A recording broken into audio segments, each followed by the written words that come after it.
Will you please bow your heads and let us pray?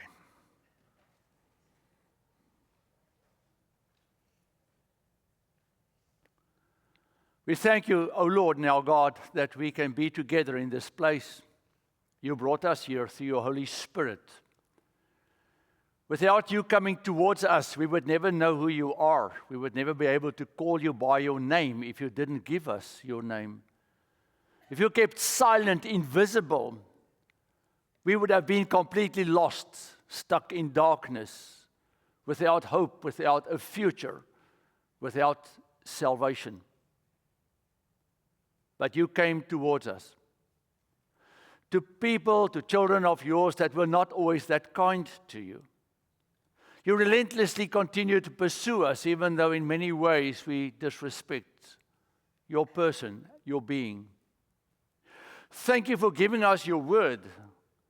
Through your word, you are constantly revealing yourself to us and reminding us of who you are and what you are trying to accomplish with us. So we thank you that we can open up a Bible this morning and read from a book that was written thousands of years ago. And in this way, discover the God we worship, the God that gives meaning and joy, the God that brings salvation. As I need to share words, your words, I ask that you will guide me through your Spirit. But as we all listen to your word, may we find the truths in it that will help us to discover ourselves in the midst of your kingdom. We ask this in the name of our Lord Jesus Christ. Amen.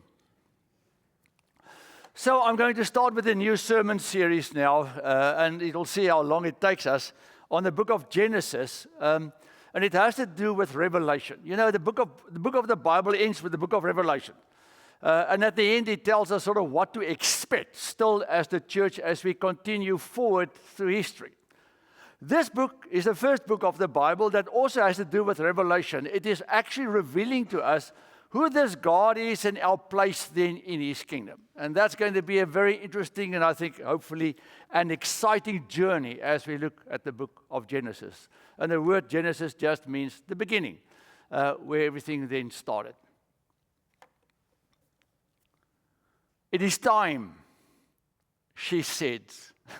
He's sitting on the couch just trying to watch football, but she's standing right in front of him. Time for what? He said. She said, it's time now to prepare the baby's room. But my dear, we still have lots of time. We've got many weeks. Now, she said very sternly, and he knew, oh no, it's now time to turn off the TV. We now will go to the room and see what needs to be done to prepare the room for the baby that's coming. That motherly instinct, isn't it? That nesting thing to prepare the place, the space for a baby that is coming. The changing table needs to be of the best possible quality so the thing will keep the baby up. The crib needs to be of the best possible quality. The blanket needs to be some shape, fiber or whatever so it won't do harm to the baby. The curtains needs to be changed. The chair where I'm going to nurse the baby needs to be this one and needs to have this color. And then this little twirly thing above the crib also needs to be there. You know, that thingy. And the sound machine in the corner. Everything needs to be in place because there's a baby coming. A place for us. A place for us. You know, that's our baby room. That's our place that was created for us. This picture and this one was taken by the astronauts on the Artemis II mission that went around the moon. I do not know, I was in South Africa, but on my return, I've got this note that I get from the Christian Post. I do not know if this found its way into the normal media. Commander Reed Wiseman, even though he says, I am not a religious man, broke down in tears after returning from the mission and felt so intense and emotional that he said, I need to talk to a Navy chaplain because they were on a Navy ship. I quote what he said. I'm not a religious person, but there was just no other avenue for me to explain anything or to experience anything. So I asked for the chaplain on the Navy ship to just come visit us for a minute. When the man walked in, I'd never met him before in my life, but I saw the cross on his collar, and I broke down in tears. He said this at a news conference in Texas after their return. He took this picture. That's the sun, the moon in front of us, and the earth rising like a sun beyond the moon. In this darkness of this empty space, in a sense, look at that place for us. So let's look at the story of the creation. Let's go and find out what is going on here. In the beginning, when God created the heavens and the earth was a formless void, and the darkness covered the face of the deep, while a wind from God swept over the face of the water. Then God said, let there be light, and there was light, and God saw the light was good, and God separated light from darkness. God called the light day, and the darkness He called night. And there was evening, and there was morning, the first day. And God said, let there be a dome in the midst of the waters, and let it separate the waters from the waters. So God made the dome and separated the waters that were under the dome from the waters that were above the dome, and it was so. And God called the dome sky, and there was evening, and there was morning, the second day. And God said, let the waters, am I in the right place? Yeah. Let the waters under the sky be gathered together into one place, and let the dry land appear. And it was so. God called the dry land earth, and the waters that were gathered together He called seas. And God saw that it was good. Then God said, let the earth put forth vegetation, plants yielding seed, and fruit trees of every kind on earth, that bear fruit with a seed in it. And it was so. The earth brought forth vegetation, plants yielding seed of every kind, and trees of every kind, bearing fruit with the seed in it. And God saw that it was good. And there was evening, and there was morning, the third day.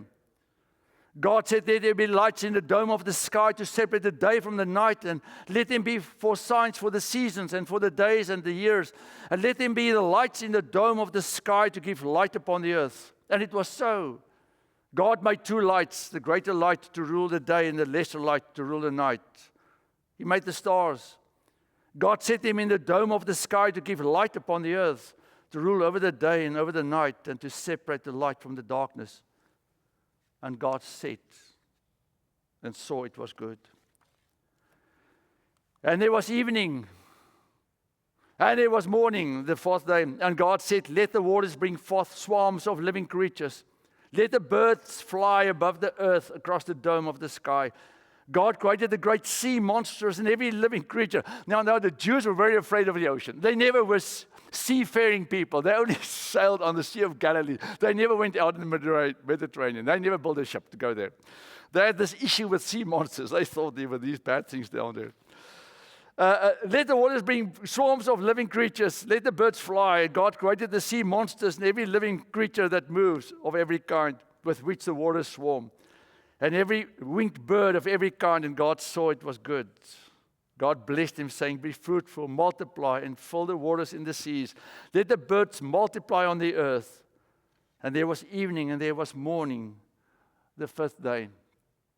And God said, let the earth bring forth living creatures of every kind, cattle, creeping things, wild things of the earth of every kind. And it was so. God made the wild animals of the earth of every kind, and the cattle of every kind, and everything that creeps upon the ground of every kind. And God saw it was good. This is the word of our Lord about the creation story that you and I will find in the book of Genesis. So, let's start with this amazing story real quickly. How much time do we have? Luckily a lot. I'm just kidding you.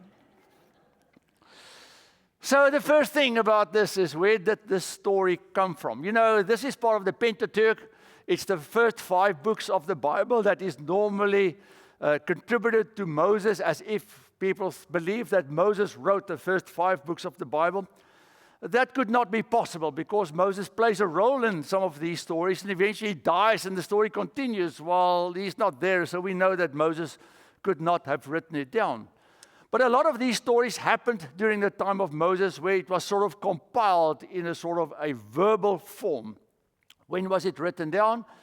Maybe during the time of David, maybe during the time of Solomon. We believe that when the temple was already built was the time when Israel actually had time to sit down and bring all these verbal stories that were stories that people knew and they were told, telling and retelling, came to write them down in scrolls that we could have them today. Now, many people will say to us, well, you know, it's probably made up stories, and that's why we have this in the Bible. Paul writes to Timothy, and he says, remember that the word of God is inspired by God himself. And it's honestly true. If you start to read the Bible from the beginning all the way to the book of Revelation, you will find this amazing line in it that just brings you to a moment of understanding this must be God involved in the story, in the way that it is written. The Apocrypha, those are the books that surrounds the Bible, doesn't have the storyline in the same way. But the Bible is unique in the sense that you sense this must be God's involvement, God's purpose, that we may have this in our hand. So God inspired the story. He gave it to humanity that they may know who He is. It's a specific kind of literature. So when people look at the story of Genesis and page of the Bible, they would say, well, scientifically, we can't always say everything is accurate. And I would tell them, this is not a science handbook. They will tell me what historically there are certain things that we sometimes do not fully understand. I will tell them it's not a historical or a history book, really.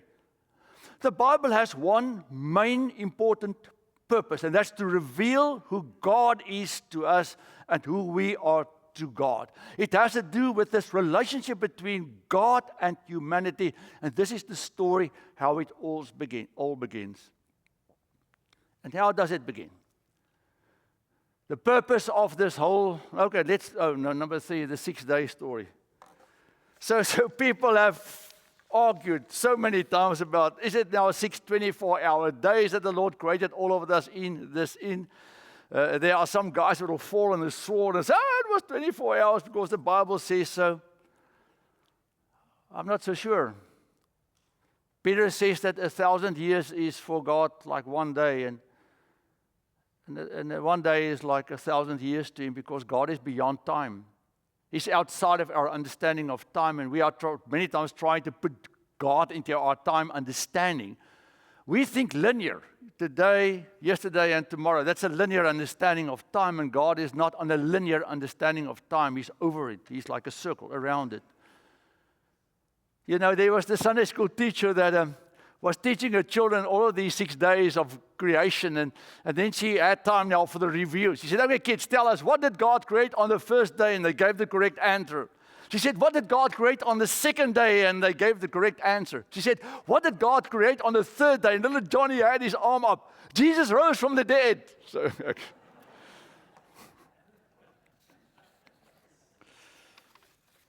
Yeah. You know why God gave us the 6-day idea? Because God wanted us to know that He created orderly. You remember now the people that had to read the story didn't really understand a week. They didn't have all the technology that we have to understand how the planets work and the sun work and all of these things. They have no idea. And God wanted them to understand that a week has 6 days, and every single day has a purpose and a task that needs to be fulfilled. Because remember now that work was given, the command to work was given before sin happened. We think that work is punishment for sin. Definitely not. God said to Adam and Eve, He said, you need to, and we'll get to this in a week or two, He said to them, you need to subdue this world. That was part of the work they had to do. And then you also need to rest. That was part of God's idea for us, is to work, but to also to rest, even in paradise. So this whole 6-day thing was to understand that every single day you and I have a task to complete. A task that has to do with part of God's creation. Pulling weeds is part of God's work that you and I are doing in His creation, in the place He's given us. Working in your house, cleaning your house, whatever task you are busy on a daily basis has nothing to do only with you and making money. It has to do with God and His creation. Because God has given us the ability to work and to maintain this creation that He has given us. So why did God create? Calvin comes and he calls this a Theatrum Gloriae. The Theatrum Gloriae, I'm going to read this verse. The heavens declare the glory of God. The skies proclaim the work of His hands. Day after day they pour forth speech. Night after night they reveal knowledge. They have no speech. They have no words. No sound is heard from them. Yet their voice goes out into all the earth, the words to the end of the world. What David is saying is that the universe shouts out the glory of the amazing God that we believe in. That's why God created. If you go and listen to any huge musical piece, in that musical piece you will discover something of the composer behind it. If you go and look at an artwork, you will find something of the artist behind the artwork. If you look at this creation of this universe of else, you'll discover a God that wants to be known. You'll discover a God that wants us to know something about Himself. The beauty, the perfection, the order, everything that's in the creation tells us something about God. The God we're going to spend eternity with. Why not? Why not want to be with Him if you know this is who this God is? Because that is the glorium theatrum, according to Calvin, God's glory in this theater that we see around us. Why did God create? Because He had us in mind. May you be blessed by the Lord, the maker of heaven and earth. The highest heavens belong to the Lord. But the earth He has given to humankind. The baby's room. The mother wants to make sure everything is perfect for the child that is coming. And then the work starts for the mother. You know, when the child is there, she sits in the rocking chair and this child is crying and you can't comfort the child because he has colic or is not feeling well, and the mom would sit there. Then we know what our mothers have done for us to help us on this journey that we call sort of becoming a human in this world. And God had us in mind when He created this universe of His. And He knew there was a possibility for us not to be great. And we'll get to that not today. He knew there was the possibility for us not to be good. He knew that He would probably sit with us, rocking us, while we are inconsolable because of what we have done to each other, and to Him, and to ourselves. But God still created for us this beautiful thing that surrounds us, to remind us that this is for you. I had you in mind when I created. If you were the only person alive, God would have still made this for you and me. That's so cool. Okay, the third thing. A different view of God. When I consider your heavens, the work of your fingers, the moon and the stars which you have set in place, what is mankind that you are mindful of them? Human beings that you care for them. You know, I live in a world, and you guys live in a world where people do not like God always that much. They always look at God in a negative way, you know, as if God is the reason for all the pain and hardship in this world. God is the reason why there is cancer and children are dying and crime and all this nonsense. That is not the God of the Bible. That was never His intent. Never. He's good. He's holy. That's us.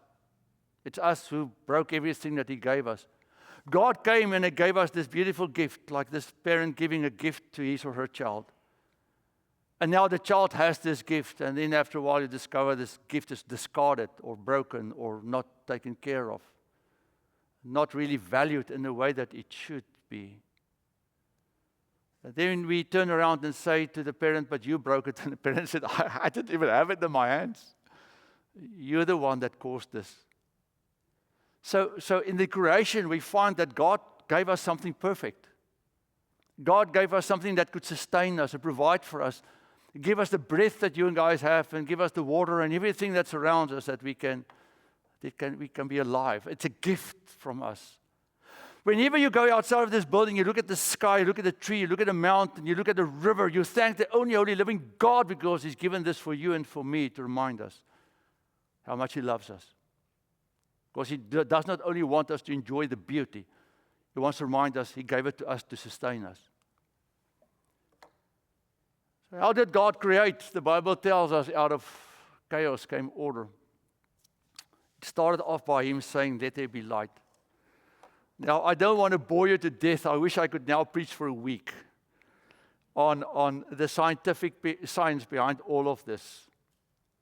You know, when they discovered the Big Bang Theory, it was a guy in the 70s that came up with the idea that our universe was actually started with this Big Bang thing that happened. It was one moment that created all of this because they discovered that all the galaxies, everything is still moving away from each other. Amazing, in the book of Isaiah, chapter 51, you'll find it twice, where Isaiah writes and says, God, you are pulling this earth of yours like a sheet. You know, it's expanding, and that's in the Bible, and they didn't even have any instrument to look at the sky, where it tells us that this thing will expand because that's how God created. And I think there was a Big Bang, and there can't be a Big Bang without a lot of light. Because God is involved in this starting of whatever we have that we call the creation. Now, some people would say, but you know, the story of the creation starts with the Spirit moving all of this voidness and this darkness and whatever. Yeah, it's the Holy Spirit that gathered all the material that we need to have for the creation to exist. And then God said, let's go. Let's start this thing. Did God immediately create everything done fully? No. Oh, absolutely not. I think everything slowly developed because God made it to develop in the way that we have it. And if you now look at what the scientific people, the science people say about how they think our universe actually came to be, it's in line with the story that you find in the book of Genesis. It's in line with what happened. People would say, well, how could there be a day and night if the planets were only made or the sun was only made on the third and fourth day? How could this be? And I would say to them, God was present in all of this, and God is the one that gave life, not the sun, not the moon. God gave the life and everything that surrounds us. And they would tell us all of these things started to move around in space, and eventually the earth was formed in the way that we have it. And I always ask myself, where did all the water come from? Have you ever flown across the Pacific or the Atlantic for hours and hours and hours? Coming back from South Africa, 16 and a half hours in the air, most of it over water. Some of our oceans are so deep that the top of Mount Everest would not even peak above the water. Where did all this water come from? It came from God. Some will say, well, comets or all kinds of stuff brought it to our planet. You go and look at all the other planets you find, they may have water, but not in the abundance that we have it.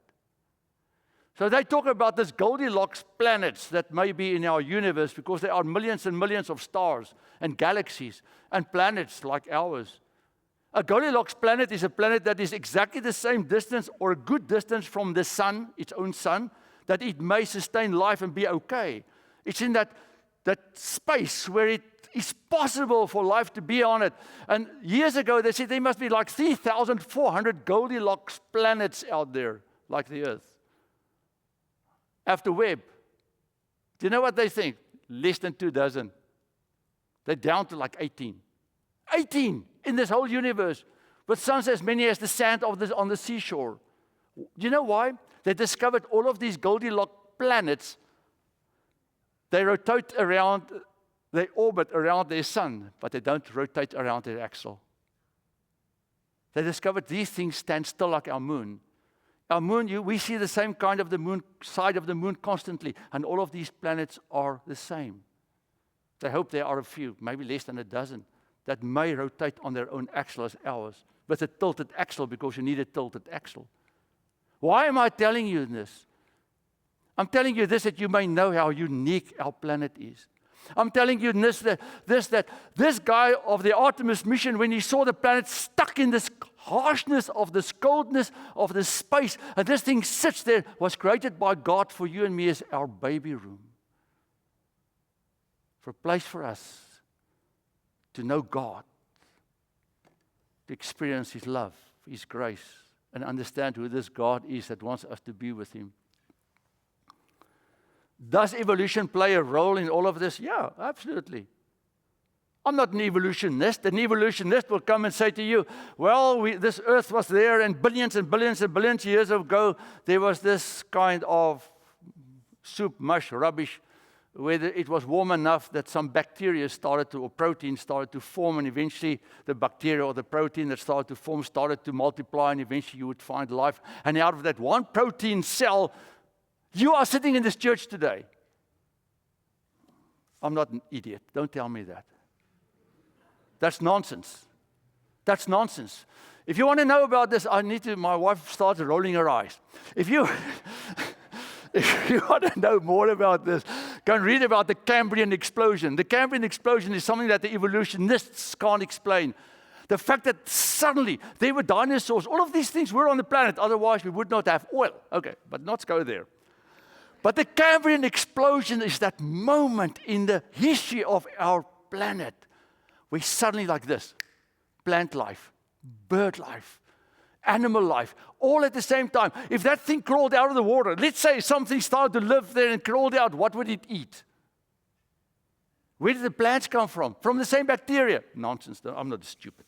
Don't tell me that. Evolution, yes. God created that we would adapt. We would be able to survive. So within the families, within the family of a dinosaur, in the family of a rhinoceros, in the family of a giraffe, in the family of a zebra, I saw all these dinosaurs, but I saw that a lot last week.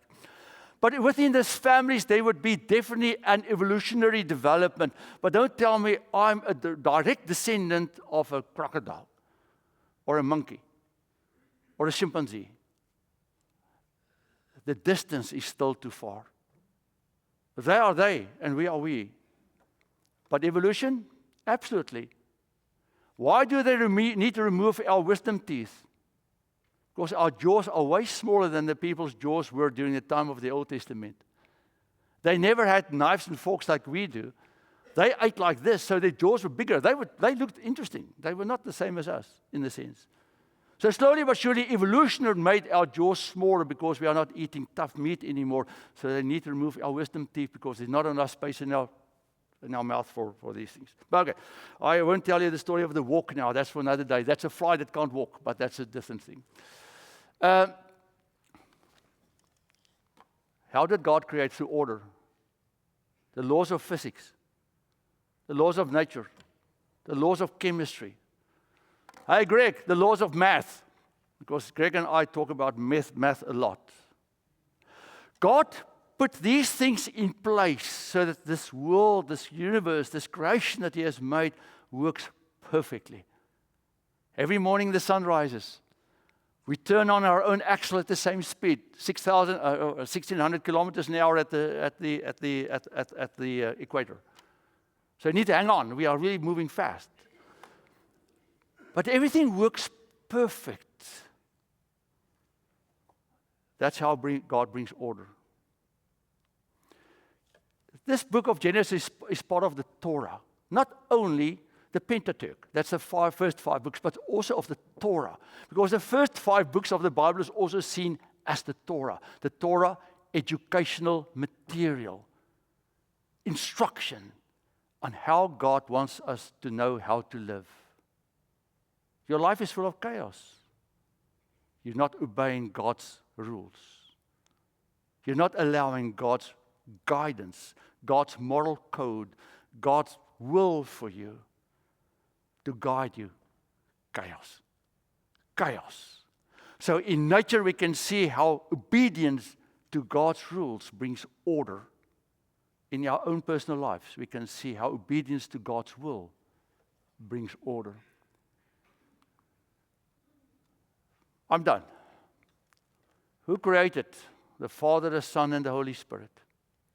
God the Father said, let's create a baby room. for who is to come, for a child that is to come. And this is not Jesus now I'm talking about, it's you and me. And he said to the Holy Spirit, go and gather the material. Go. So in the book of Genesis, it says the wind of God, and that's always the Spirit of God. And then God said, let there be. John chapter 1 tells us, in the beginning was the Word was with God, the Word was God, and He was God in the beginning.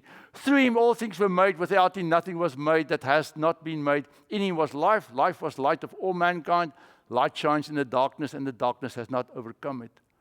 For by Him all things were created in heaven and on earth, visible, invisible, wherever thrones, dominions, or rulers, or authorities, all things were created through Him and for Him, and He is before all things, and in Him all things are held or hold together. The Word created. Who's the Word? Jesus, Logos. Interesting, the word in Hebrew for speak is dabar. And it's here hadabar. It's like the Word. God, the Word. God, the spoken. As if it doesn't make sense.